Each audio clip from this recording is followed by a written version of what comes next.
Hello guys, welcome back to our channel. So ഒരുപാട് നാളുകൾക്ക് ശേഷമാണ് ഇനി ഞാൻ ഒരു ലോങ് വീഡിയോ ഇടുന്നത്. കുറച്ച് തിരക്കിലൊക്കെ ആയിപ്പോയിട്ടോ, അതുകൊണ്ടാണ് വീഡിയോ ഒന്നും ഇടായിരുന്നത്. സോ ഇനി എന്നും വീഡിയോ ഇടാൻ ശ്രമിക്കും.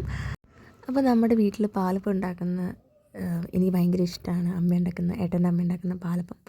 അപ്പോൾ അതിൻ്റെ ഒരു റെസിപ്പിയാണ് കേട്ടോ കാണിക്കണേ. സോ ആദ്യം തന്നെ നമ്മുടെ പറമ്പിൽ നിന്ന് പോയി എളുപ്പം തേങ്ങയൊക്കെ പറിച്ചുകൊണ്ട് വന്നിട്ടുണ്ട്. എളുപ്പം മീൻസ് മൂത്ത തേങ്ങയാണ്.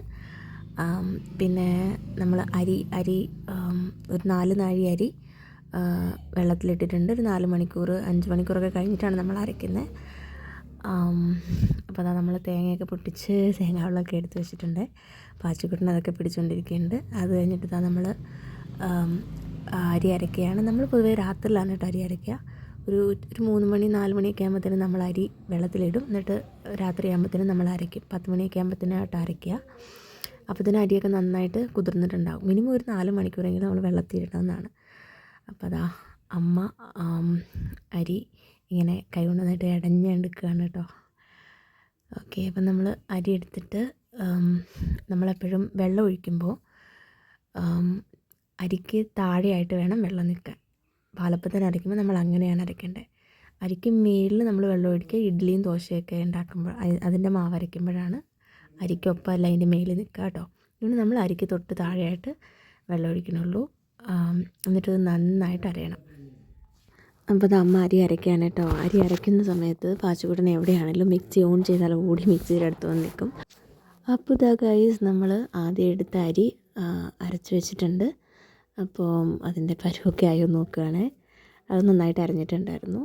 സോ നമ്മളത് മാറ്റി. അപ്പോൾ അതാ പാച്ചുകുട്ടനും വന്ന് നോക്കാൻ വന്നിപ്പുണ്ട്. അത് കഴിഞ്ഞിട്ടാ നമ്മൾ ഈ ഒരു പാത്രത്തിലാണ് കേട്ടോ മാവ് ഇവിടെ എടുത്ത് വയ്ക്കാറ്. മുഴുവൻ മാവ് നമ്മൾ അരച്ച് വെക്കുക ഇതിലാണ്. അമ്മ എന്നിട്ട് അതിൽ നിന്ന് കുറച്ച് മാവ് എടുത്തിട്ട് കപ്പി കാച്ചാൻ എൻ്റെ തരുന്നുണ്ടേ. എനിക്കൊരു അബദ്ധം പറ്റി ഗൈസ്. ഈ വീഡിയോ എടുക്കുന്നത് കൊണ്ട് ഞാൻ അറിയാതെ ഈ കപ്പി അതേമാതിരി മീൻസ് അരി അതേമാതിരി കൊണ്ട് കപ്പി കാച്ചാൻ പോവുക. ആക്ച്വലി ഇതിൽ വെള്ളം ഒഴിക്കുന്ന കാര്യം മറന്നുപോയി. അപ്പോൾ ഇത് ഇങ്ങനെ ഇളക്കി ഇരുന്നപ്പോഴാണ് വെള്ളം ഒഴിക്കുന്ന കാര്യം ഓർത്ത്. പിന്നെ ഞാൻ പെട്ടെന്ന് ഓഫ് ചെയ്ത് വെള്ളമൊക്കെ ഒഴിച്ചൊന്ന് സെറ്റാക്കി എടുക്കുന്നുണ്ട് കേട്ടോ. അപ്പോൾ ദാ ഇപ്പം കുറേ നേരം കഴിയുമ്പോഴാണ് എനിക്ക് മനസ്സിലാവുന്നത് ഞാൻ വെള്ളം ഒഴിച്ചിട്ടില്ല എന്നുള്ളത്.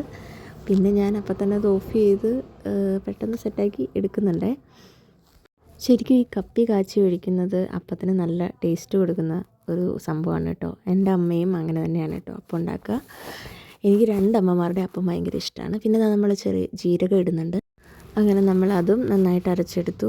അപ്പോൾ അതാ നമ്മൾ ഉണ്ടാക്കി വെച്ച കപ്പി നന്നായിട്ട് ചൂടൊക്കെ ആറി വന്നിട്ടുണ്ട്. നമ്മൾ ചൂടാറാൻ ഇങ്ങനെ വെക്കും.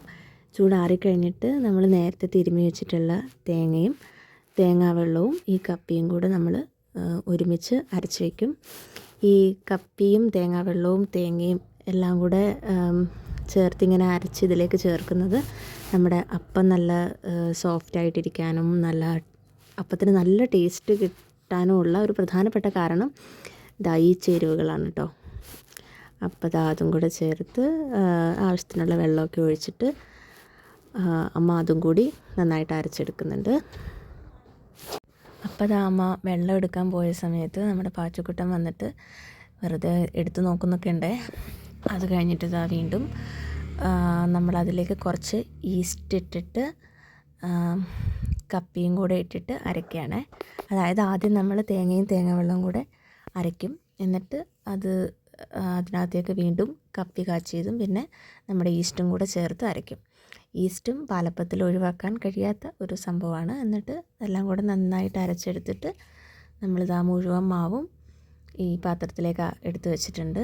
അപ്പം ഞാൻ നേരത്തെ പറഞ്ഞ പോലെ നമ്മൾ 4 നാഴി അരിയാണ് ഇട്ടത്. അപ്പോൾ 4 നാഴി ഇടുമ്പം നമ്മുടെ വീട്ടിൽ നമ്മൾ 5 പേരുണ്ട്. ഒരു 3 ദിവസത്തേക്ക് ഉള്ള മാവ് നമുക്ക് ഉണ്ടാകും. പിന്നെ എന്നാലും കുറച്ചും കൂടെയൊക്കെ അധികം വരാറുണ്ട് കേട്ടോ. അപ്പോൾ നമ്മൾ പിറ്റേ ദിവസത്തേക്ക് ഉണ്ടാക്കാനുള്ള മാവ് വേറൊരു പാത്രത്തിലേക്ക് കുറച്ച് അമ്മ എടുത്തൊഴിച്ച് വെക്കും.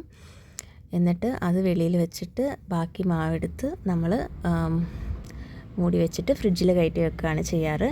എന്നിട്ട് ഇത് തീരുമ്പം വീണ്ടും നമ്മൾ ഈ മാവിൽ നിന്ന് വീണ്ടും എടുത്ത് വെക്കും. അങ്ങനെയാണ്.